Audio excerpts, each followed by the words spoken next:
Chairperson.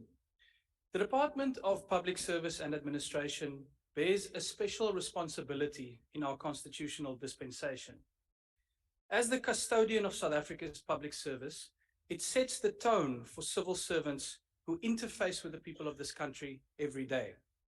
Whether it's at Home Affairs offices, in classrooms, or at police stations, it is this department that is mandated to ensure, and I quote from the Constitution, a high standard of professional ethics. Public servants across national and provincial government take their cue from this department when delivering services. So let's ask today, what message is this department sending to public servants? The first message is that it is acceptable to not be serious about your work. Because it took President Cyril Ramaphosa a full year to appoint a permanent minister to head this department. For a whole year, a department with only an acting minister had to undertake the important work of wage negotiations, of managing disciplinary matters, of capacitating institutions like the Public Service Commission. When the president finally did appoint a new minister earlier this year, he sent a second message to the public service, that it is fine to appoint alleged fraudsters to positions of power. Here we have a department tasked with, and I quote again, promoting and maintaining a high standard of professional ethics, being led by a new minister who allegedly faked her way to an honors and master's degree. Less than a week after she was appointed, it emerged that Minister Kivit was under investigation by the Special Investigating Unit because the University of Fort Hare had implicated her in degree fraud. In a sworn affidavit, the university detailed how the minister in charge of professional ethics registered for honors and master's degrees despite not having a bachelor's.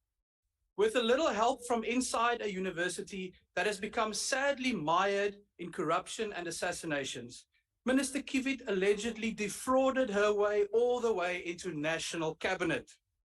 And herein lay the third lesson, that a government controlled by the ANC is one where dishonesty is not punished, it is rewarded.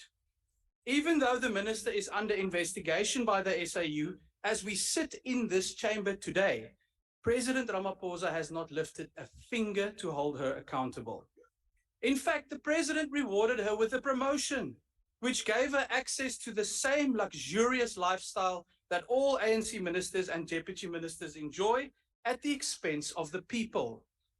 The DA has over the past year methodically exposed how the ministerial handbook enables ANC cadres to feed at the trough even as they run this country into the ground. The president, in conjunction with this Department of Public Service and Administration, has dictatorial powers to abuse this handbook to force taxpayers to pay for ever-increasing perks. You are too much.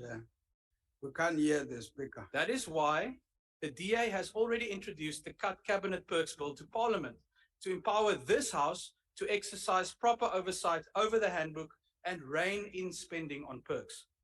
But Chairman, let's remind the people of South Africa for a moment exactly what their money is being used for through the ministerial handbook. 512 million rand per year for VIP security, 387 million rand per year for salaries of over 600 support staff who cater to ministers' every whim, 20 million rand for luxury international travel, 15 million rand per year for generators, free water and electricity to the same cabinet that brought us stage 6 load shedding. That is nearly 1 billion rand per year on luxury perks for ANC ministers and deputy ministers. But Chair, it still does not end there.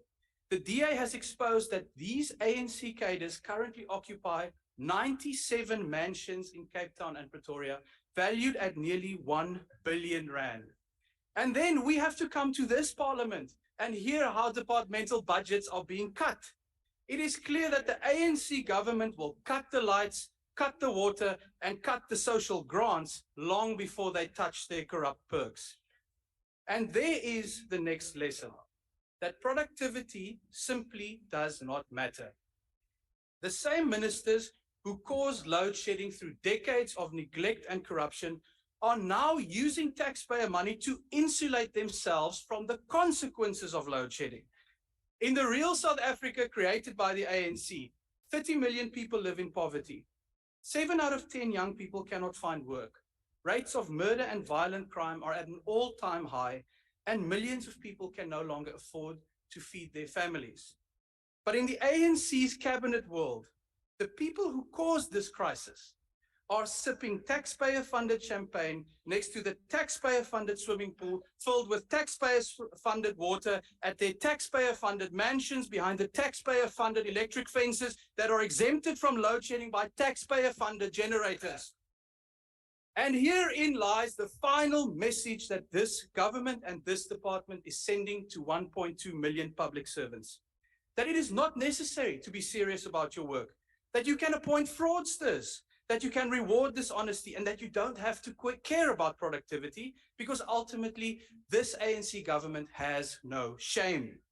Next time that Home Affairs is offline, the next time you hear that 8 out of 10 South African children cannot read for meaning, and the next time that the police fails to keep you safe, remember that all of those failures by the public service are directly caused by the message that the ANC sends to public servants.